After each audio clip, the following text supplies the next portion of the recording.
topics. We're going to cover the Antelope Valley. And if I say something that's incorrect about the Antelope Valley, you tell me.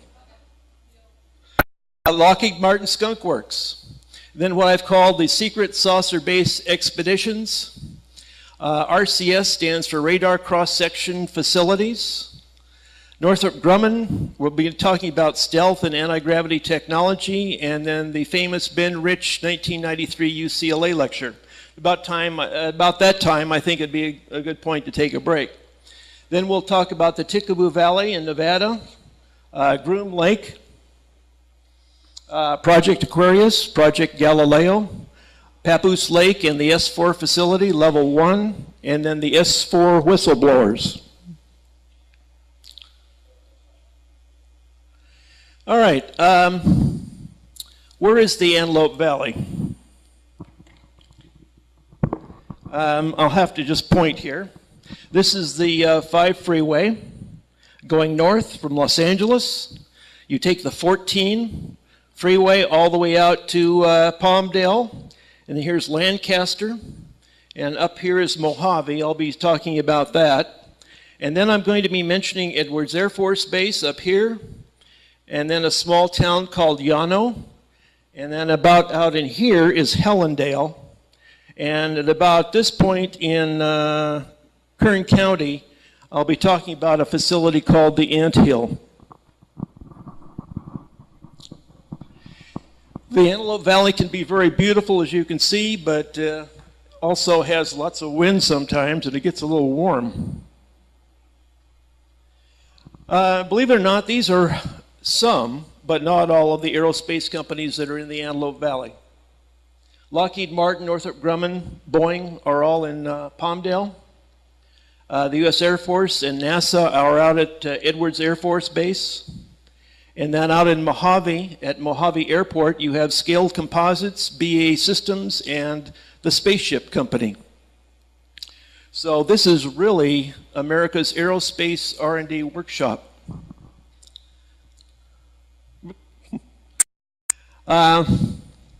This is the Palmdale facility. It's on the Sierra Highway in Palmdale of Lockheed Martin. And the gentleman that you see over on the right there, on the far right is Kelly Johnson, who was the mentor to Ben Rich. Ben Rich took over at the Lockheed Martin Skunk Works when Kelly Johnson retired. You notice one of his quotes here. It says, Kelly Johnson said, "Be quick, be quiet, and be on time." Now in the aerospace industry, they say that you can have schedule or cost or performance. And actually you can have any 2 of those, but you can't have all 3, if that makes sense. And if you notice, he says, be quick and be on time, that's schedule, and be quiet, but he doesn't say anything about keep the costs low. That's your taxpayer dollar in action. Lockheed Martin over the years has produced any number of craft, both aircraft and sea craft. Now most of you probably recognize the U-2 over here. This was why Area 51 was established, to be able to test the U-2, which was originally advertised as a high-altitude research aircraft, and of course it was used as a reconnaissance aircraft over China and Russia. The craft in the right-hand corner is called the Sea Shadow, and about 18 years ago I had a chance to ask Ben Rich, the former president of Lockheed Martin Skunk Works, about this, and he said that they built this for the U.S. Navy as a stealth ship, and he said they took it out for a cruise and checked it out and then didn't know what to do with it, and so then they mothballed it. Now, as a trained engineer, that's the last thing that any engineer who has developed a device or a tool or a craft wants to do. You perfect something and then they put it on the shelf. That's not what we want to do. Engineers want to prove it and use it. Keep that in mind.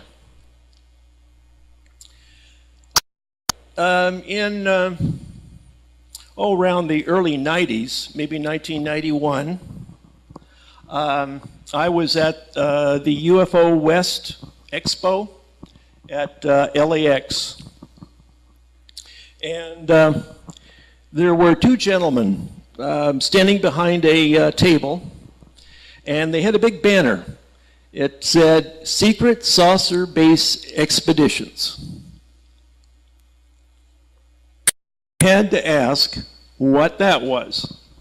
And I introduced myself, and behind the table was Gary Schultz and Norio Hayakawa. Does that ring any bells with anybody at all? Yes. Where did you meet Gary? Norio. Did you? Oh, very good. Did you go to the ones that he organized himself, the two of them? No. Okay. They were in Los Angeles. Gary is the one in the tie. And I always mention Gary and Norio because they helped me sort a lot of this out. And it's not an easy thing to do. First of all, they said that they would take us to a series of secret bases in the Antelope Valley. They said that these bases were originally designed to do one thing, but they were also being used for doing something else. And that something else was basically developing and fabricating flying discs. So I said, well, I was living in Lancaster at the time. I lived there for about 6 years. And I asked them, well, let me join your tour. And they said, I said, where is it? And he said, well, we meet next Saturday in Lancaster. So I said, terrific. That's convenient. So this was the first a radar cross-section facility that they took us to. And that's officially what it's called. Basically, what they do is they mount on one of these pylons a model of whatever craft they want to test. And then they basically fire radar waves at that model, and then they measure the bounce back. And obviously, the less bounce back, the more stealthy that particular craft is. Now, Gary said we were going to go out and take a look at one of these facilities, and it had a moving building on rails. And we finally got up to the top of a hill, and this is the moving building. It's actually on rails. And what they do is they have there's a pylon inside this facility. They mount a model inside of it, and the facility, the actual structure, the shelter there is to keep them from being exposed to too much wind or sun or prying eyes like we were.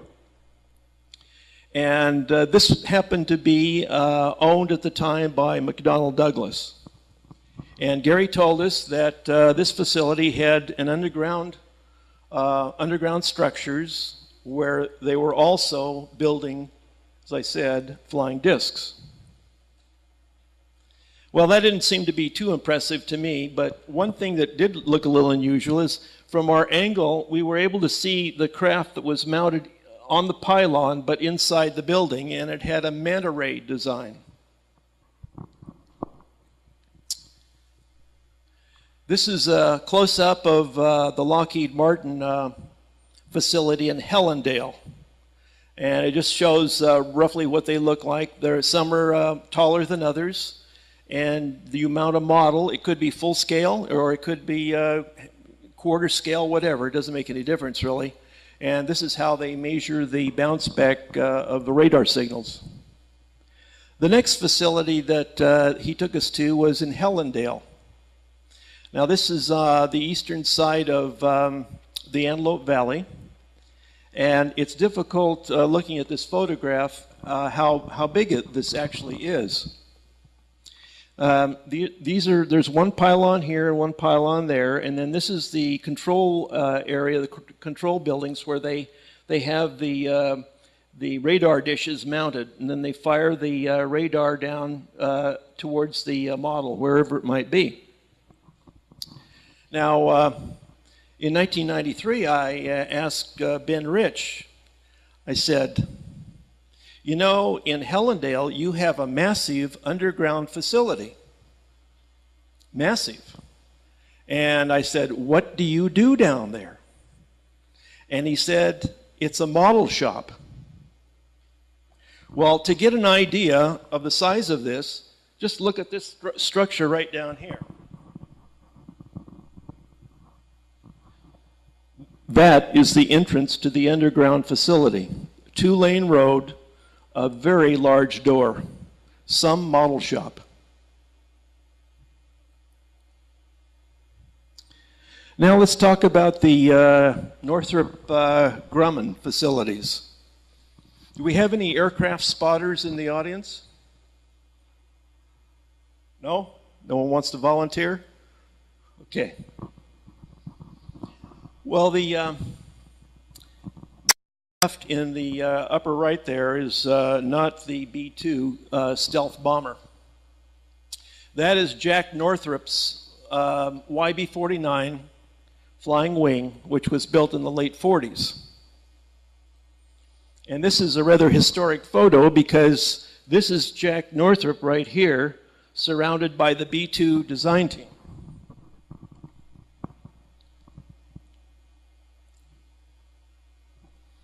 Now this is a photograph of the B-2.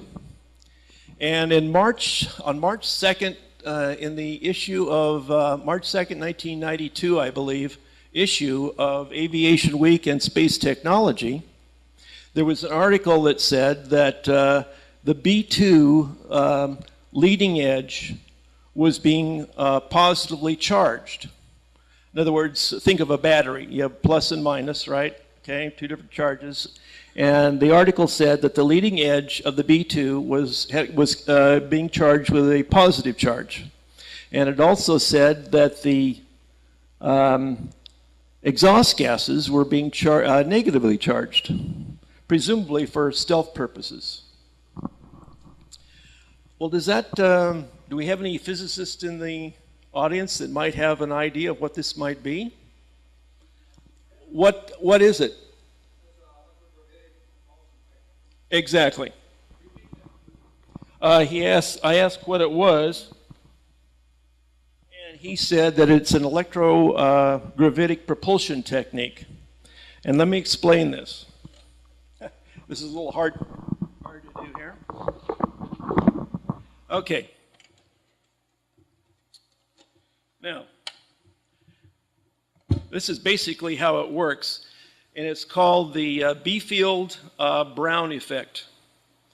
And basically, if you have a metal plate like this on top,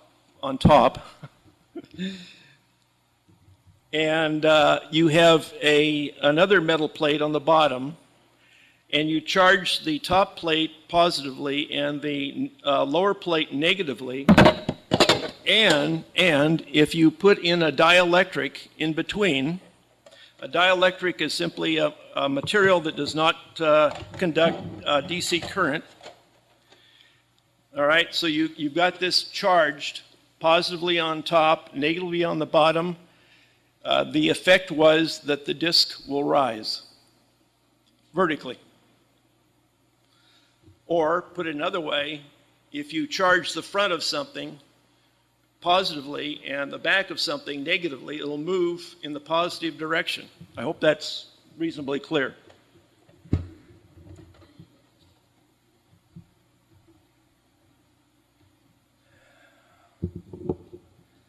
Now, what happens if the B2 there moves a little faster once you charge it that way? Well, what happens is it will make the velocity a little faster. Now, the B2 has 0.95 Mach, which means it's just under the speed of sound. Now, by applying those charges, does that mean the B2 is supersonic? I can't say that. But I can say that charging it with a positive on the front and negative on the back will create what they call a gravity well in front of the plane and a gravity hill on the back of the plane. And it will essentially, the B-2 would essentially ride a gravity wave. And if the pilots pull back on the throttle, in theory, this might just ride a gravity wave once it's stabilized its speed and consume a lot less fuel. Think about it. Now, this is a photograph of T. Townsend Brown. If you'll notice, he's holding something similar to what I just had. And he and Dr. Paul Beefield discovered this effect. Brown started researching it in the late 20s, and they continued on until they demonstrated this effect to the Navy in Pearl Harbor in 1953, and then suddenly his entire project went black. In other words, no one heard about it anymore. Now,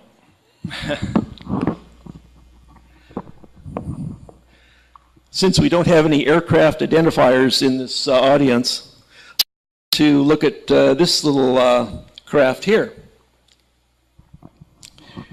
Any wild guesses as to what that might be? Well, that is a is a drawing that's been imposed on this, obviously. And this is the world's first stealth fighter bomber. Built in 1944 by the Horten brothers in Nazi Germany.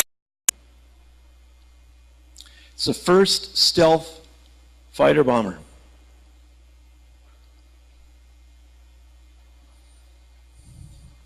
This is what it looked like. It's almost like a mini B-2, isn't it? And I can assure you that before Northrop Grumman built the B-2, they fully studied the Horten 9. Sometimes it's called the Govt 229, and sometimes it's mistakenly called the Horten 229.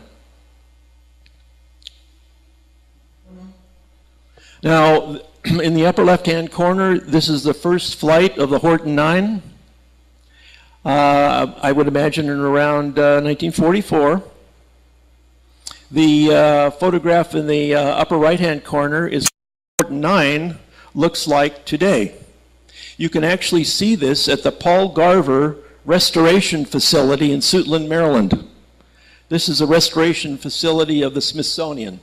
You have to make an appointment to go there, but you can see it. Now, remember, I just said that Northrop Grumman studied the Horten 9 very carefully. What you're looking at is a full-scale radar cross-section model built by Northrop Grumman before they actually manufactured the B-2, and they fully studied it. And as you can see, the lower right-hand corner, you'll see the full-scale RCS model mounted on a very large pylon in a facility called the Anthill.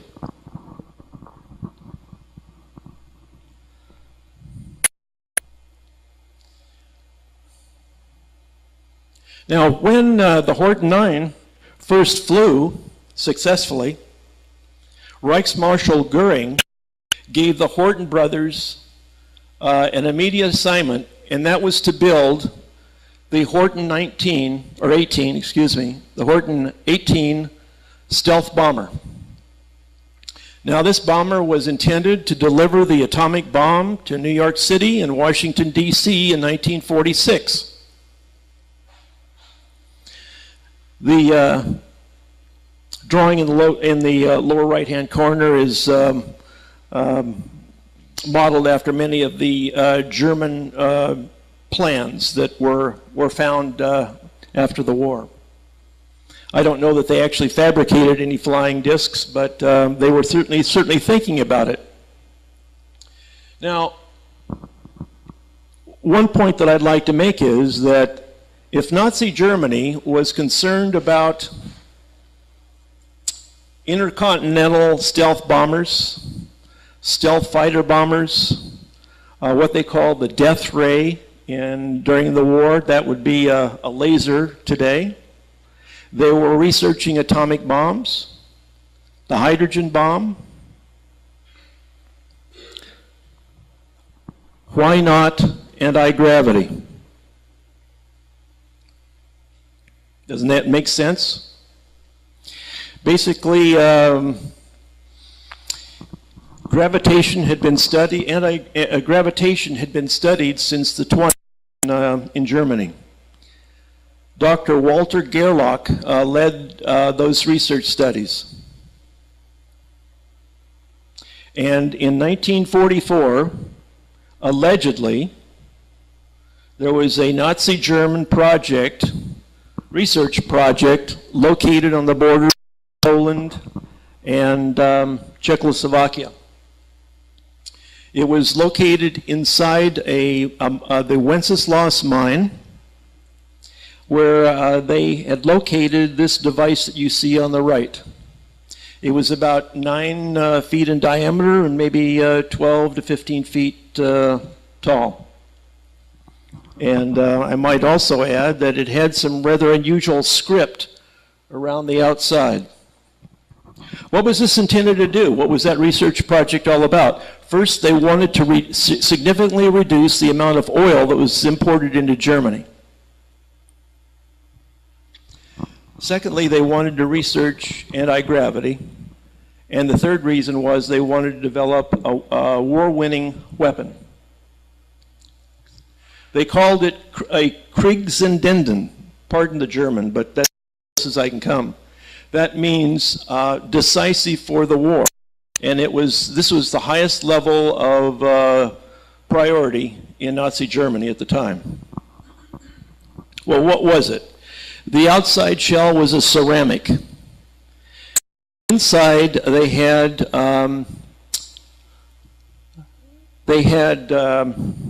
a device which rotated. There were 2 drums that rotated. And the liquid inside was what they called red mercury. It was cooled by liquid hydrogen or liquid nitrogen, and it was also powered by a high voltage line that came from a power station outside the mine. And when it operated, it put out a blue glow. Now, just outside the mine, there was this round facility, perfectly round, and it was in sort of a trough. And there were high voltage lines coming from a high voltage generation system that was also located very close by. Now, some of the local people said that they observed a dark barrel-like device approximately in the location of this circular structure that went up vertically to some height, hovered, and then came back down. I might then mention that Dr. Walter Gerlach and a Dr. Kurt Debus were 2 of the very few people on this team that escaped at the end of the war. Nazi General, or I should say SS General Hans Kammler assigned an execution squad to execute everybody else in this team.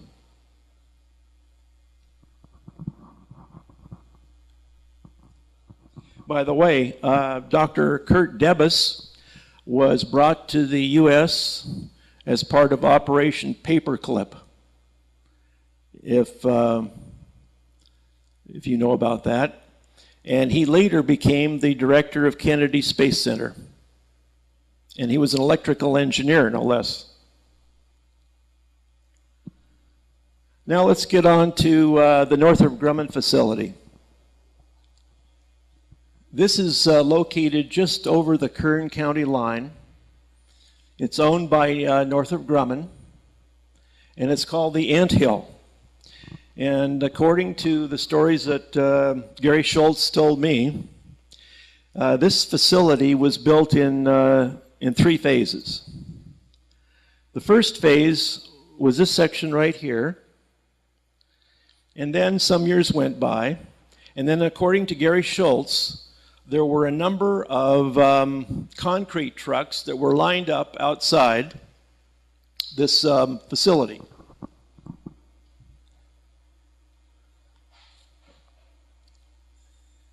And as each truck approached the main gate, the driver would get out and someone else would take over the concrete truck, and they would enter this building here, and they would be basically lifted down to whatever had been added to this facility. Supposedly there are 7 underground levels, and they brought in concrete truck after concrete truck, and so there is supposed to be, this is why they call it the Anthill, this is supposed to be a large underground facility. The last phase of the construction were sections over here.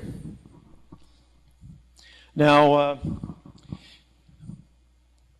my former wife was a State Farm agent in Lancaster, and she still is. And so we met a number of people in the aerospace business. And one of them happened to be a pilot, and he called my wife one day and he said, would you like to go on a flight around the Antelope Valley? And of course we accepted right away. And I said, well, where can we go? Anywhere you want. So I said, okay, let's go to Llano, Hellendale, and the Anthill. So we flew over all of these facilities. Now, the day that we happened to overfly it, this was open.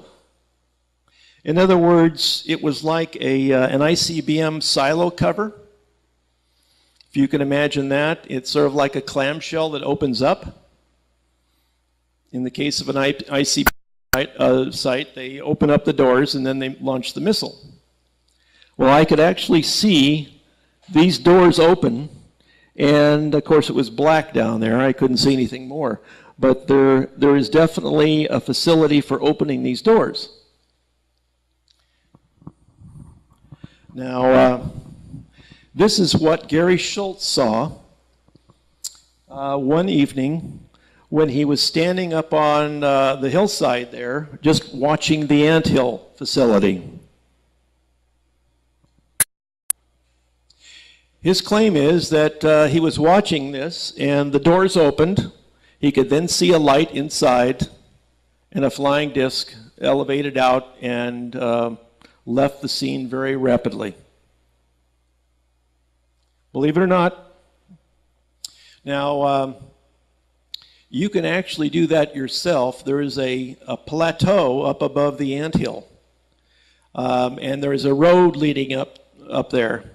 It's not easy to find, but all of the directions to these RCS facilities are in my book, and that's described as well.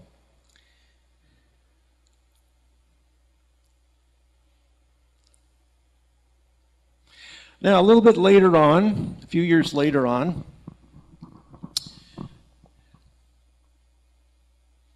I had an opportunity to meet Mark McCandlish. Has he had a chance to speak here at all? No? Yes? He's been here. Okay. Mark McCandlish is a very talented technical illustrator. And you've probably seen his artwork in Popular Science, for example. He had a very close friend of his who he met in grade school. And his name was Brad Sorensen. Now, as the story goes, This is sort of an anecdotal story, but as the story goes, Brad Sorensen was asked by Frank Carlucci, who was then the Secretary of the Department of Defense, to go with him to Norton Air Force Base. This is some years ago. And during the Thunderbird show, they were also having an air show. So during the Thunderbird part of the air show, Secretary Carlucci took Brad Sorensen to what they called the big hangar. And they walked inside. No one really challenged Frank Carlucci. And inside they had 3 flying discs, all in operation, untethered, hovering above the ground. They had a little bear, they had a mama bear, and they have a papa bear. Generally speaking, 25 feet in diameter was the smallest one. The next one was 60 feet in diameter approximately, and the other one was 140 feet in diameter. All hovering without any external power or support. Unfortunately, a friend of mine by the name of John Williams, who happened to be a colonel in the Air Force at the time, was actually based at Norton at the time. And unfortunately, he couldn't be here tonight, but he could give you the same story.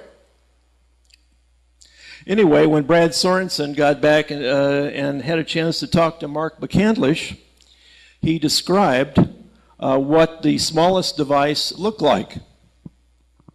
And this is Mark McCandlish's version of that. This is a very large capacitor down here. These are oxygen tanks. There are 4 seats up here. There are no windows. Everything is done with cameras. This is like the remote manipulator arm on the space shuttle. It's in the storage position here, but it basically comes out and can grasp something. Now, this column contains something. Any guesses what it might be? Sorry? Well, that's part of it, but the point is it happens to be mercury. Does that ring a bell with the Die Glocke? That had red mercury inside.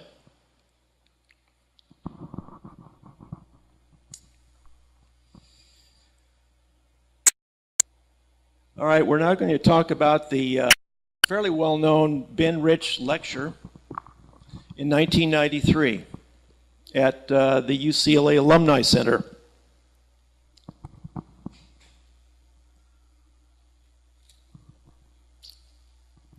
I was invited by a friend, and we had no idea who Ben Rich was.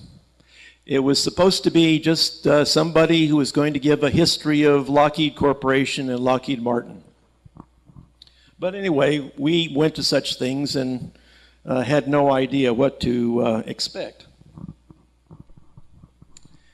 Keep in mind that the Skunk Works manufactured the SR-71 Blackbird, and as you can see, the F-117, plus many others that I won't mention tonight.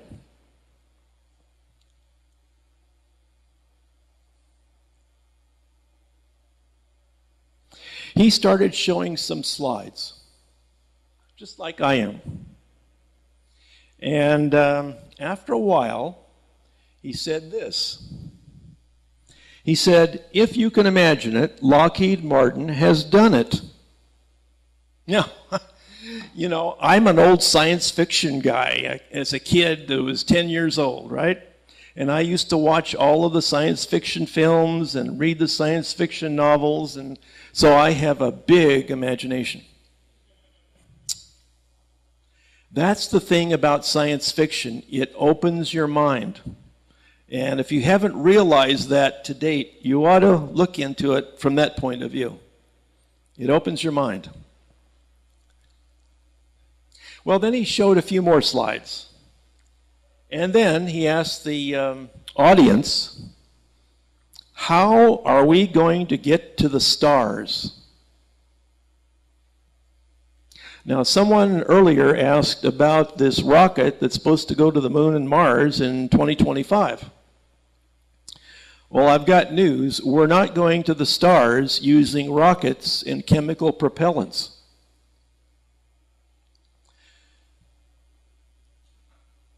Oops, sorry. This is the answer to his own question. How do we get to the stars? He said, not by rockets and chemical propellants, but by using a new technology. Then he proceeded with a few more slides. And then he said this, Lockheed Martin now has the technology to go to the stars.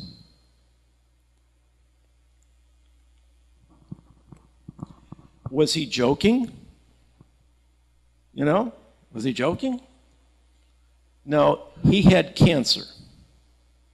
And he had less than 2 years to live. And to me, he was saying these things almost like a pre-deathbed confession. Now, what does that all mean to you, to anybody? Was he just making up to maybe increase the stock value of Lockheed Martin? I don't think so. Yes, what? How are they doing it? Well, it's basically, I believe that there are several different methods of achieving anti-gravity. And what they've done is essentially to retrieve crashed extraterrestrial craft and re-engineer them, retro-engineer them, understand how it works, and then build an alien reproduction vehicle.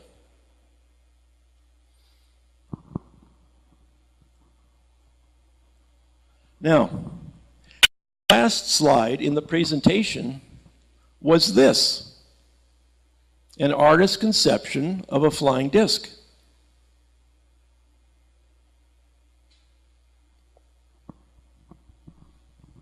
Does anybody have any doubts still? Okay, well, after his last slide was shown, they went through a Q&A, and the audience left the auditorium. And the person that invited me to this meeting, who happens to be Jan Harzan, the state section director for MUFON Orange County, followed Mr. Rich to the exit door. No one else was around. And Jan said, Mr. Rich, how do UFOs work? And Ben Rich said, well, you tell me. How does ESP work?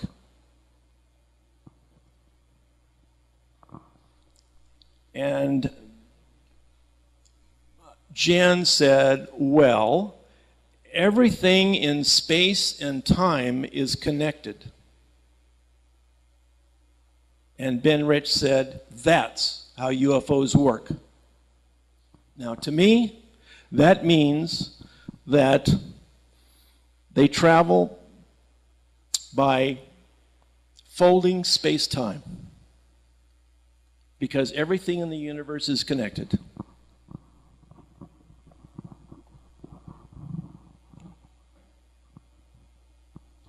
Now,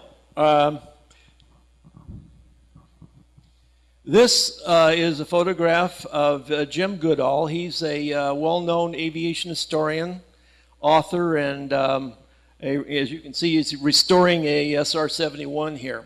And he happened to be a very personal friend of Ben Rich.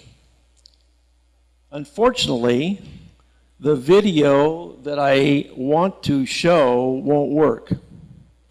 I don't think, but we'll try. And basically, I will explain what he said if it doesn't show. Well, anyway, it shows on my PC. Jim said that he was on at Ben Rich's last 10 days, basically at his deathbed. And he said, apparently, that what we've done is to retrieve UFOs, crashed extraterrestrial craft, recover them, understand how the engineering, and then recreate them or reproduce them. And they're called alien reproduction vehicles. It's too bad we don't have the video. Okay.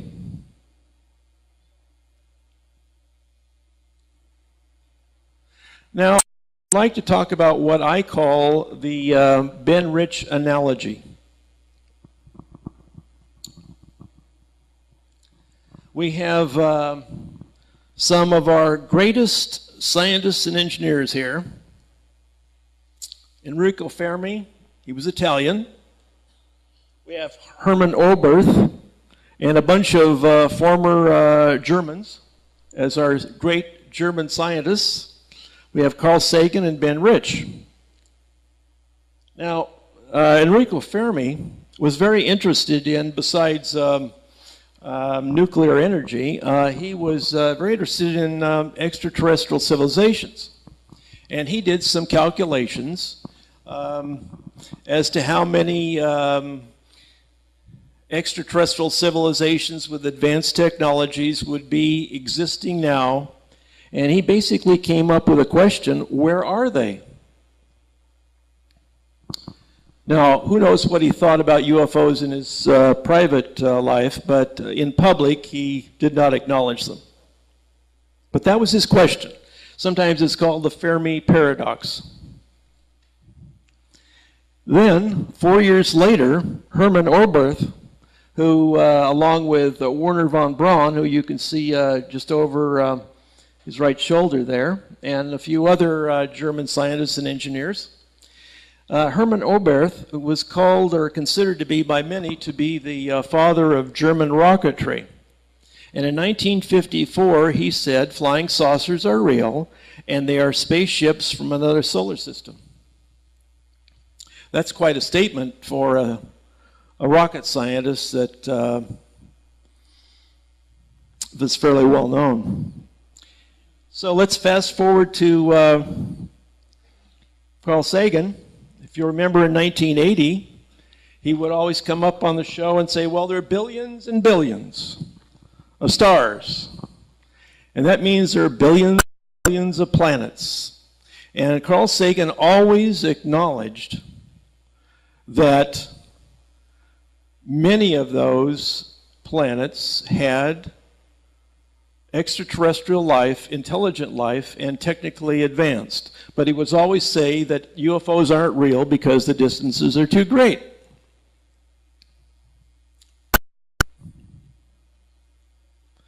Now we come to Ben Rich in 1993, and he says Lockheed Martin now has the technology to go to the stars. Well, what happened between 1954 and 1993? That magic 40 years. Probably quite a bit. My only question is, what happened with Carl Sagan? Did he lose the plot or what? Well, personally, I agree with Bud Hopkins. If you've read Bud Hopkins' book, Art, Life, and UFOs, Bud Hopkins was a contemporary of Carl Sagan. In fact, they even debated.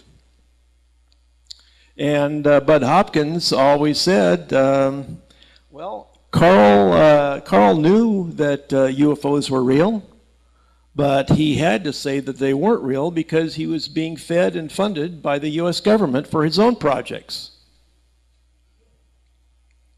Well, what's the Ben Rich analogy? My only point here is that if in 1993 we had the technology to go to the stars, then it strikes me that any extraterrestrial intelligent civilization that's technically evolved, that's as old as our planet is, could easily come here. And if they're a million years ahead of us, then what might that mean? Does that mean that they've been here quite some time? Maybe? Well, think about it.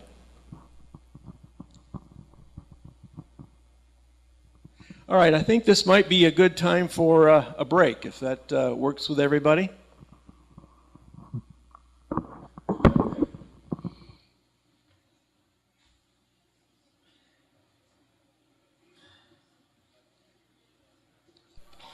Steve earlier mentioned that these are available. These are drawings by Michael Schratt, and they contain many black project drawings of devices that have been manufactured in the Antelope Valley and tested at Area 51 and S4. It's $2, but I have spent hours looking for it over it myself. The next thing is that if any of you were at the symposium 2 weeks ago, maybe you heard Ted Loader. It was an excellent talk. He talked about his abstract that he wrote to the American Institute of Aeronautics and Astronautics. This is a reproduction of his abstract, if you're interested. It also contains an article which I wrote for the MUFON UFO Journal. And as Steve mentioned, I am selling Tim Good's Need to Know separately, but if you are willing to go for the bigger one, I will include Tim Good's book as well. And I make this offer to everybody. I guarantee what you receive. And if you feel that you don't like it, you can send this book back and I'll refund your money and you can keep Tim Good's book. So I don't know what more I can offer. You won't find that from many other authors. The reason why I sell Tim Good's book is that Timothy Good is a very good friend of mine. He's a British writer. He first started writing in the about 1980s, and he's put out some excellent work, including this one. This one is tied directly to what I'm talking about tonight. It's called Need to Know: UFOs, the Military, and Intelligence.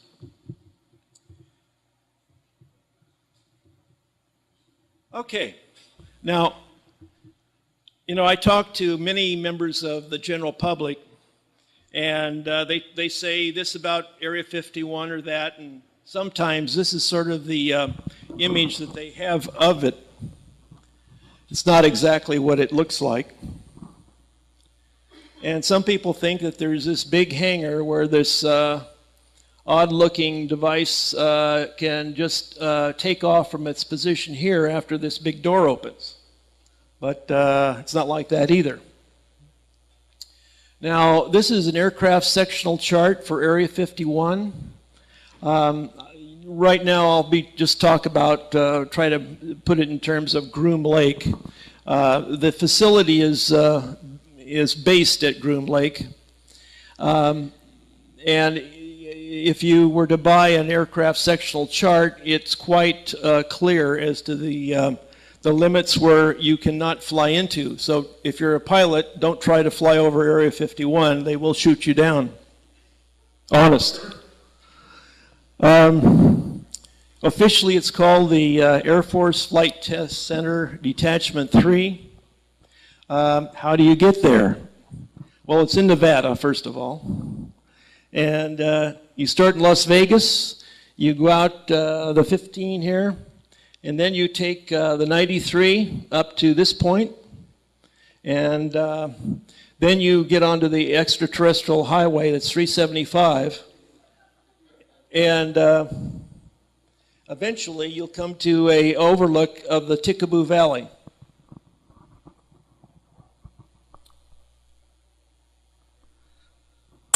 And this is what the Tikaboo Valley looks like. This is basically where we test our new aircraft and otherwise.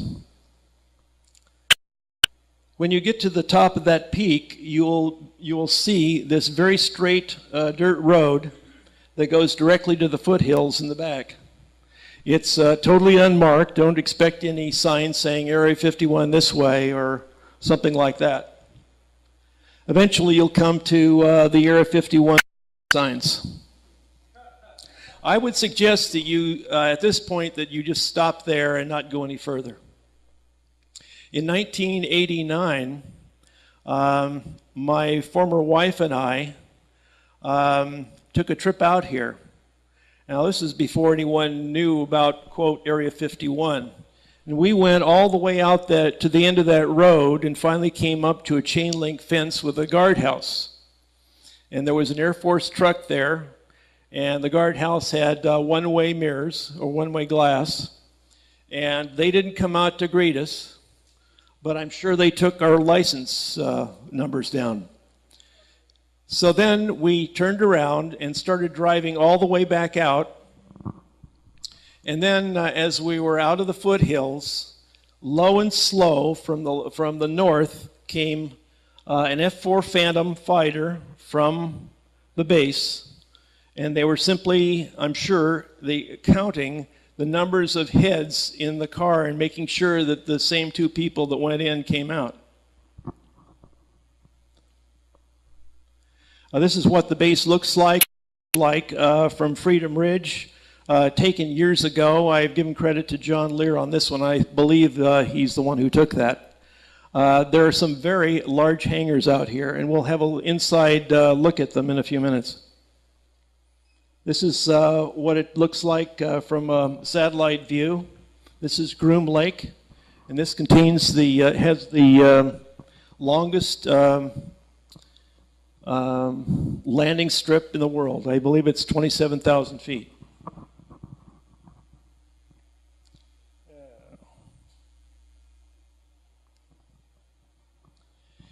Now, one of the benefits of living in the Antelope Valley and having my wife in the insurance business was that I met a lot of people that were in the aerospace business. It's an aerospace town out there.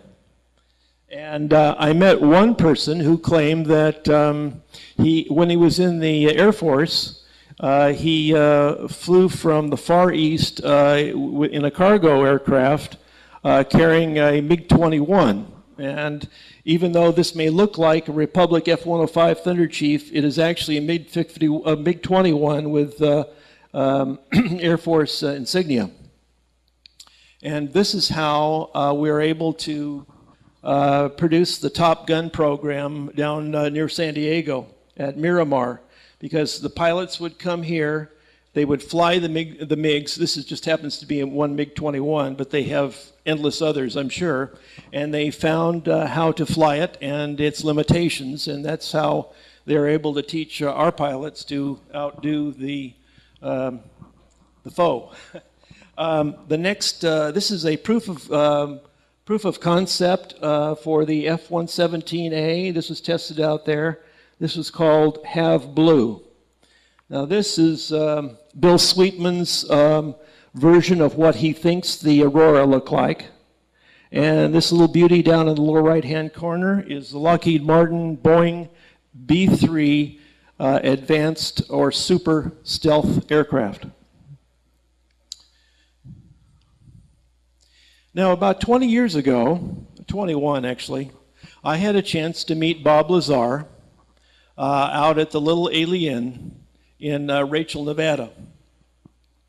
And I realized that some people in the, quote, UFO community feel that Bob Lazar is a fraud. Did I hear a yes? Okay. Well, I have to say that he seemed like a very mild-mannered, technical person, somewhat retiring, and he seemed to have a story to me.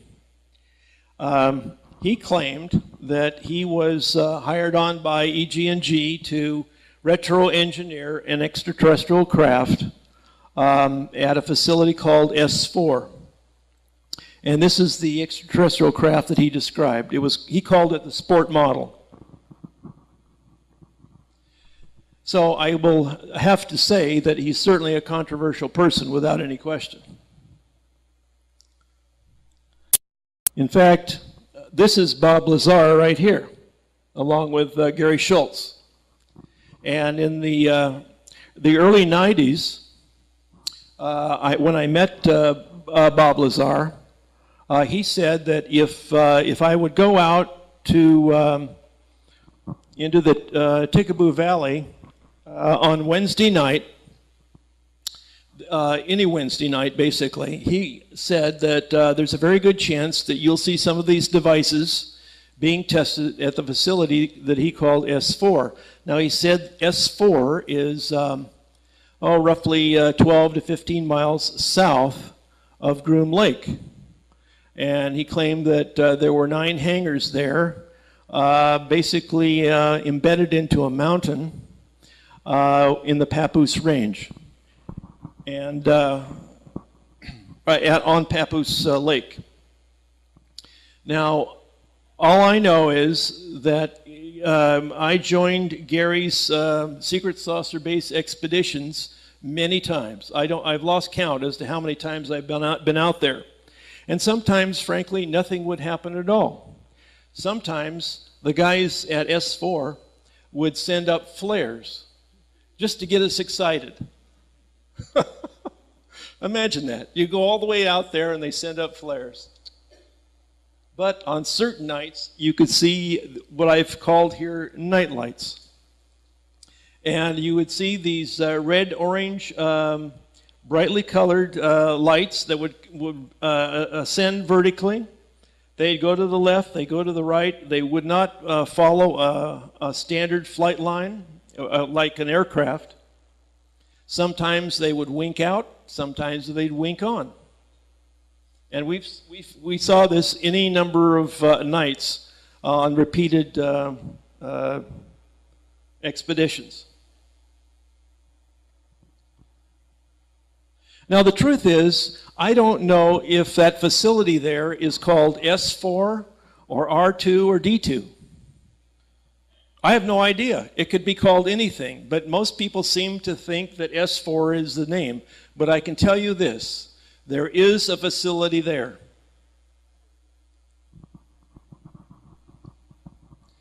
Now one night, Gary Schultz, typically what he would do is he had a small camera, film camera, with high-speed film in it, and he would go out there and he'd click at that light and click at that light and click at that light, and he would have all of these develop. Now one night when he was out there, he saw a red flashing light just hovering, and this is what came out. This is high-speed film, push process, that's why it's so grainy. But I think it's clearly not something that we would normally see. Just to get a sense of this, Groom Lake is in the upper right-hand corner. You can see part of Groom Lake and the runways and the hangars. And then the S4 facility is on Papoose Lake under one of the mountains in the Papoose Range, about 12 to 15 miles or so. Now, this is where I have to make a disclaimer, because I'm going to be talking about 3 people who claim to have worked at S4. I don't know if they did or not, but I'm just going to tell you their stories. You can make up your own mind. Bob Lazar claimed that he was brought on by EG&G and that he actually was paid by naval intelligence. And he was brought in to back engineer the sport model. The next gentleman is Captain Bill Uhouse. He is a former Marine pilot, mechanical engineer, and he claimed that he was brought in to develop and install a flight simulator. And the flight simulator was to simulate a flying disc.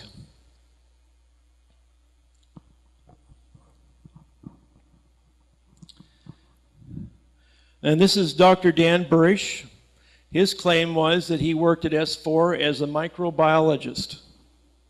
Now, I'm not going to go into biology tonight. We're just talking the technical side. By the way, Captain Bill Uhouse is mentioned in Ted Loder's abstract, and he is also one of Dr. Stephen Greer's witnesses. According to these folks, this is Project Aquarius, and the administrators of the Office of Naval Intelligence and the Defense Intelligence Agency. These next few drawings were drawn by Michael Schratt of Open Minds magazine. Now these, according to this, if you land at the heliport on a helicopter from Groom Lake, he said this is what you call walking the line. You have to carefully walk between the blue lines and not go beyond the red line. Now what you see over here on the left under the mountain are the 9 hangars starting from the left, and then there's other rooms just as you come through the door. Sorry?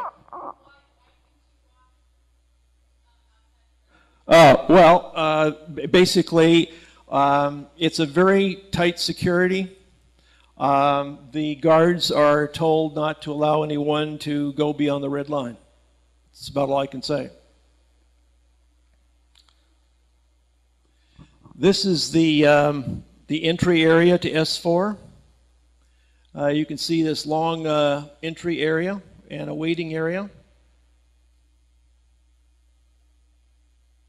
My recollection was that Bob Lazar said that there was this X-Files poster, but it said, according to him, they're here. Honest. According to the testimony, is that the first few offices on the left are for propulsion and for avionics laboratories. And then you walk on down further, and you pass through 1 or 2 doors. And according to these folks, this is what you see in Hangar 1. This is what Dr. Dan Burish referred to as a sport model. And this is where we also have some matchup here with what Bob Lazar said.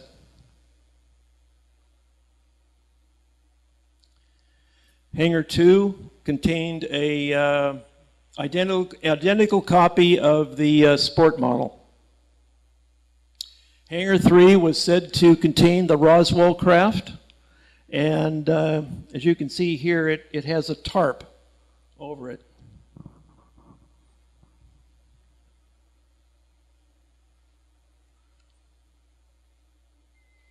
Yeah, this is Jim Nichols' version of the Roswell crash retrieval. Sorry about this.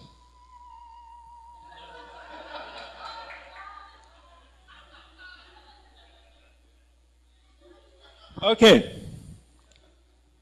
It's always good to have laughter in a program like this because it's a rather serious topic. Okay. Hangar 4. This is what was referred to as the Orion craft. Now, don't ask me why it was called the Orion craft. Michael Schratt, who interviewed Dr. Dan Burish, doesn't know. But anyway, that was my question. Where have we seen something like this? Sort of looks like the Fluxliner alien reproduction vehicle that Mark McCandlish drew.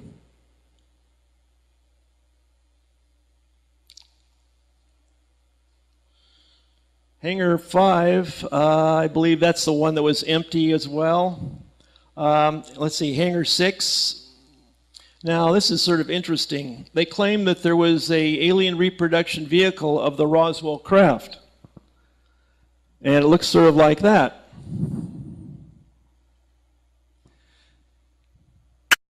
Now, you might just do a design comparison between the alien craft from Roswell and the F-22 Raptor, which happens to be a Lockheed Martin product. Michael Schratt's comment was that if you took off the two vertical stabilizers, removed the engines and the air intakes, and you extended the wings from the wing tip to about here, it would fairly closely simulate the Roswell craft. Of course, the Roswell craft ARV would have to also include some different propulsion. Hangar 7 was claimed to be the Kingman craft. It also was covered by a tarp. Now, my guess is that if this is true, the two craft that are covered with a tarp are ones which were damaged in one way or the other. And this is an artist's illustration of what some believe the Kingman craft looked like that crashed in 1953. That's Kingman, Arizona, by the way.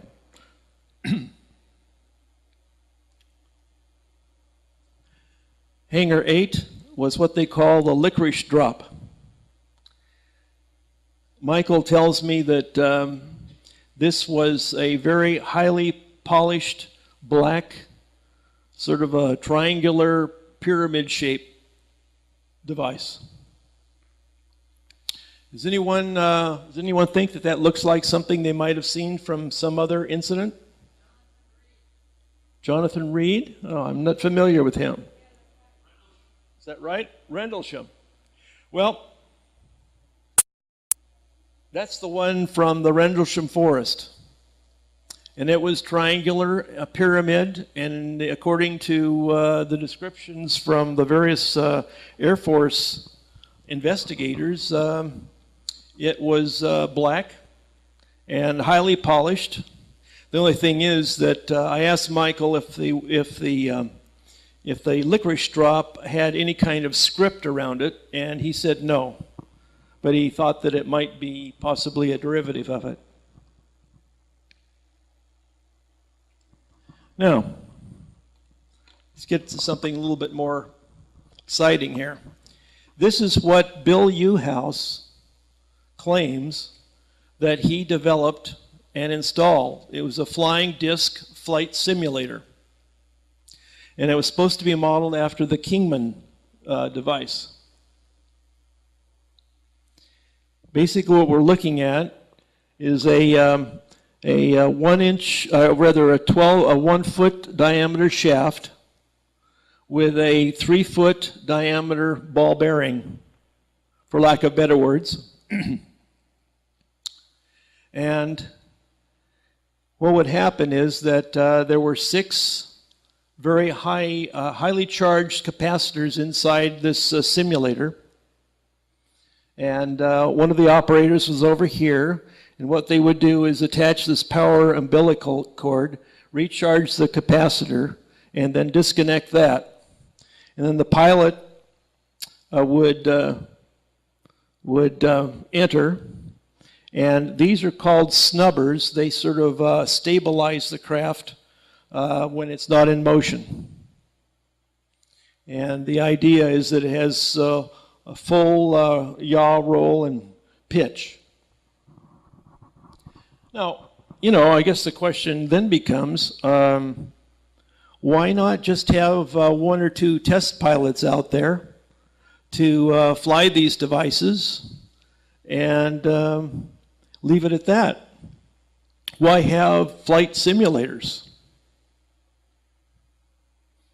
Any guesses? Sorry? In case it crashed? Well, that's true. But what I'm trying to suggest is that Bill Uhouse claims that this device was installed in the early 60s. Training. There we go. Now, that's the point I was trying to get to. What my perception is that this is a device to train our Air Force pilots and Navy aviators. And we've been doing this for decades. Now, there are probably, I would say, in my opinion, a lot of pilots pass through here and learn how to fly these devices. And why would we train so many people to fly these devices that we have reproduced?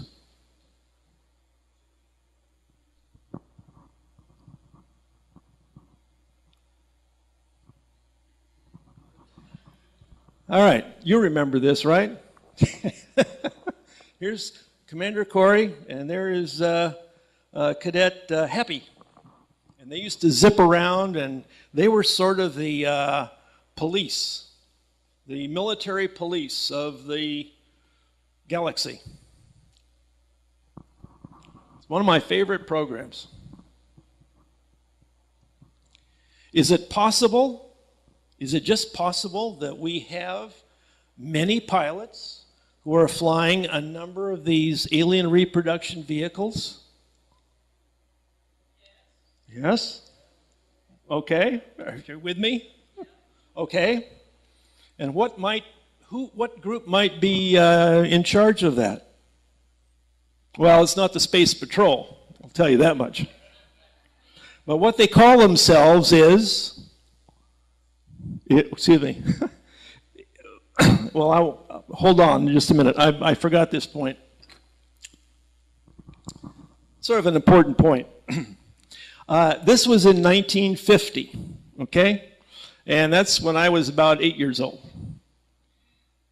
This, I'm sure some of you recognize, as a scene from Forbidden Planet. Actually, it's a drawing by Jim Nichols. But there is a scene very much like this as a space cruiser carrying a military team to rescue the scientists on Altair 4. This was done in 1956. Okay? 1950, rocket ships. 1956, space cruisers, disc-shaped. Now, the point being is here. It took 2 years to produce that film, so they had to start around 1954. Now, when you're writing a book or you're producing a film, someone's got to write the scripts, et cetera, et cetera, et cetera. So I'm saying that it probably took at least a year, maybe a year and a half, to write the scripts and get set up before they can film. So this may have started, the effort for this may have started in 1952, maybe 53. Now, for those of you who are old enough to remember what was happening in 1952, maybe you can tell me what happened in 1952. Washington, D.C. Who said that? Who? Who said that? Oh, very good. Excellent. Because in 1952, UFOs in some quantity overflew the Capitol in Washington, D.C. And I'm 68 years old. I remember this. And there was fear in the minds of the general public because the Air Force couldn't control the airspace. Fear. Not panic, but fear. I remember that quite clearly. So what I'm saying is, in 1952, between 1950 and 56, when this film came out, you had what happened in 1952. And that's why you had a number of proliferating films coming out of Hollywood about UFOs, some better than others. But, okay, let's go on. Okay, now here we're back to Space Patrol. And my question was, well, what do they call themselves? And they don't call themselves Space Patrol, although they probably should. Actually, what they call themselves, is Naval Space Command. And they call themselves the U.S. Air Force Space Command. Now, let me just ask a question here. What do you think this is, this little tripod thing, I mean a triangle thing? Star Trek. Oh boy, we got a trekker out here. Oh yeah, I saw the first episode in 1966 too, so. Right? Are they saying something here to us? Are they trying to teach us something? Is this a subliminal message? Try this one for size.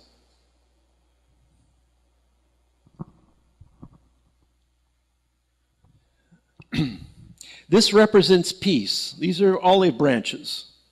And this is obviously space, right? You add to that the Star Trek symbol, and that gives you this. Notice the same symbol is being used here, the olive branches. CNSA, what does that stand for? Wild guesses. Chinese National Space Administration. They're Trekkies too. Yeah, I'm sure they are. I hate to tell you this, but this is the Chinese century. All right. Now, so we have two space commands. Since both the services agree on the term Space Command, and from my experience in working with the Navy and the Air Force, when two services work together, they usually put the word joint in the front.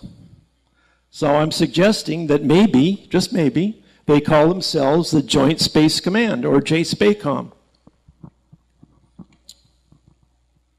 Maybe you won't buy it, but to me it makes sense. Now, this one's called, Can You Handle the Truth? And the truth, of course, is in quotes, so. What I'm suggesting here is that the United States has basically a small fleet of alien reproduction vehicles of different sizes, shapes, and configurations.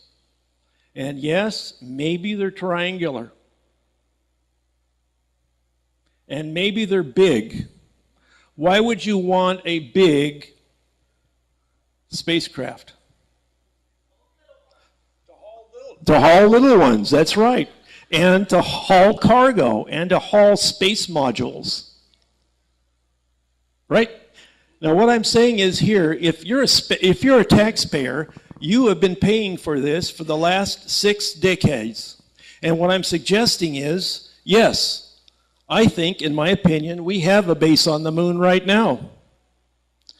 As I said before, engineers don't want to develop a device or a tool or a craft and put it on the shelf. They want to use it. And I think that's what we've been doing for decades. And how about a base on Mars? Wouldn't that, you'd probably need a fairly good sized craft to transport what you need with the crew and everything else. And I am going to take Ben Rich's word for fact. And I say, yes, we've also traveled to the stars.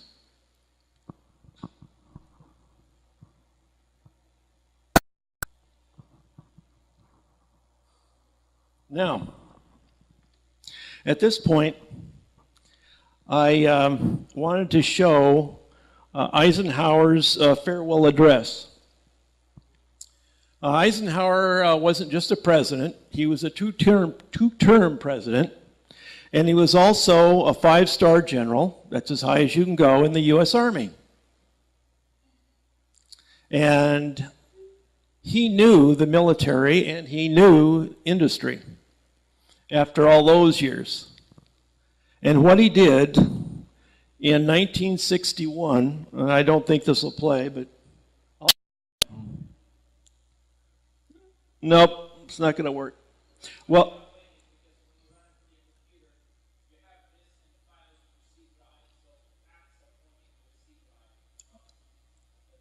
oh, okay, well, anyway, it worked at home. Okay, anyway, what he did is this. Just a few days before he left office, he warned us all about the military-industrial complex. And who better to warn us than Eisenhower? And when as a 19-year-old, I thought he was just talking about the American military-industrial complex. I think if he had to say that same speech again, he would say, beware of the international military-industrial complex.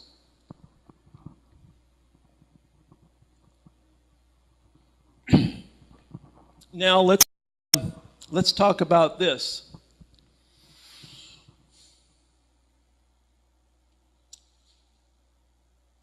We have a problem here on Earth, and it has to do with energy. We have too much invested in the oil business. I like to call it big oil.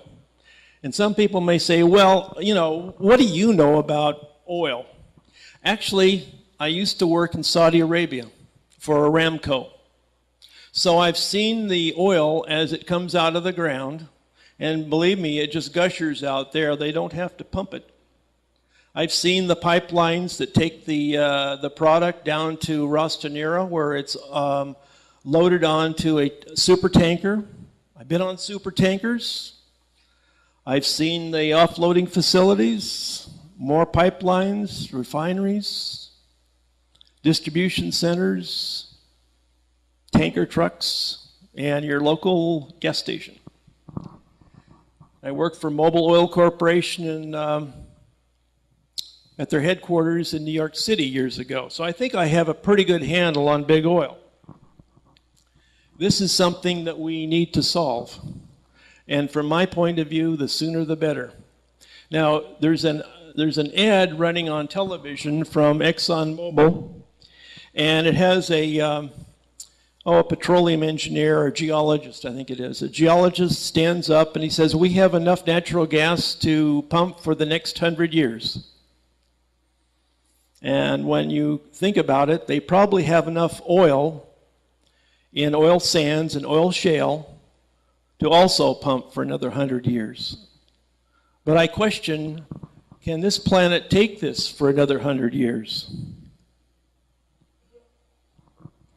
To me, the solution for the energy crisis is to release the U.S. anti-gravity technology to the world. Because I know that there is technology in the black world that, if made available to the public and to the world, would solve virtually all of our pollution problems. I think we could eliminate virtually the demand for coal, gasoline, heating oil, diesel, aviation fuels. How many more of these events do we have to go through? This is Chernobyl, by the way. And that's the Gulf oil spill up there. The point being is that there is technology which will provide low-cost, pollution-free electrical energy for just about everybody that could afford, say, maybe $5,000 for their home, for use at their home. All right, in summary, let me just go over this. We are and have been for decades developing and manufacturing flying discs in the Antelope Valley.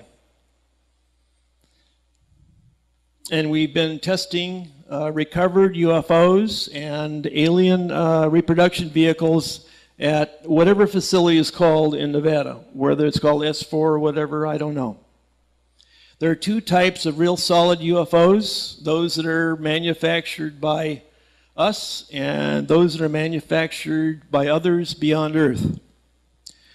There are actually 2 space programs. Imagine that.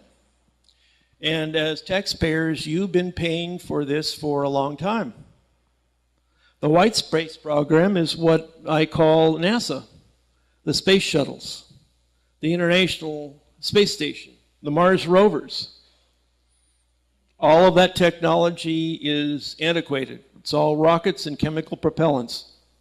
The black space program is basically recovered UFOs, ARVs, and what I've termed J-SPACOM. We now have the capability, according to Ben Rich, to travel to the stars.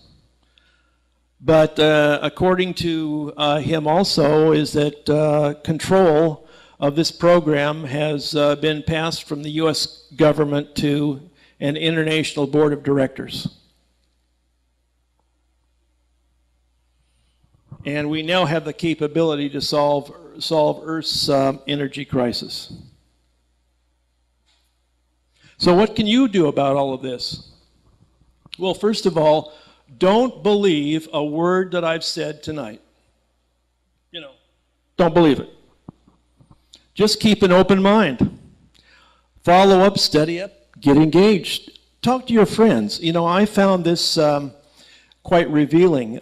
People sometimes that you know don't want to talk about UFOs, but if you ask them what they think about UFOs, they will be quite often quite excited about it. I would suggest you write to your congressperson. Don't email, just write a letter. You'd be surprised how effective letter writing can be if they get enough handwritten letters in quantity. Personally, I've written Congress people. I've even sent copies of my books to a variety of different Congress people. Support the Disclosure Project. And I would suggest that you read Open Minds magazine. I found that to be quite helpful, particularly for people that are just sort of joining this, subject. And generally, get involved.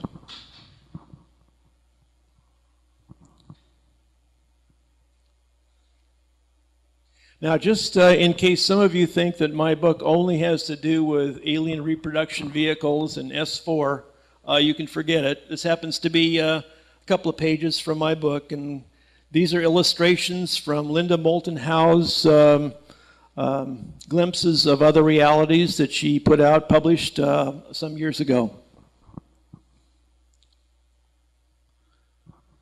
Also, Michael Schratt has a DVD, and he discusses not only level 1 of S4, but he also talks about the other 4 underground levels, and he has extensive drawings and diagrams and illustrations in this DVD. You can get it from my website, totalnovicesguide.com. Now, not very many of you have ever been out to Area 51. It just so happens that in mid-October of this year, Tony Cisneros and I will be conducting a tour out to Area 51, starting in Las Vegas. And we're going to be going out to the Little Ailey Inn and all the way up to Tonopah and taking in the entire Nellis gunnery and bombing range. If any of you are interested, go to topsecrettours.com. The Little Alien is where we're going to be staying only one night. It's like a half-star motel. but hey, it's the experience. It's the experience. All the other hotels are 3 stars or 4 stars. Now, some of you, yeah, I know. He said trailers. Yeah, they're trailers. But it's only one night. But in any case, that's Top Secret Tours. They also have a tour out to New Mexico. And they go to Roswell. They go to the Roswell Air Force Field. They go to Alamogordo. They go to Trinity Site. They go to Los Alamos. It's quite a trip. The one to the Area 51 is a 5-day trip. Okay. That pretty much does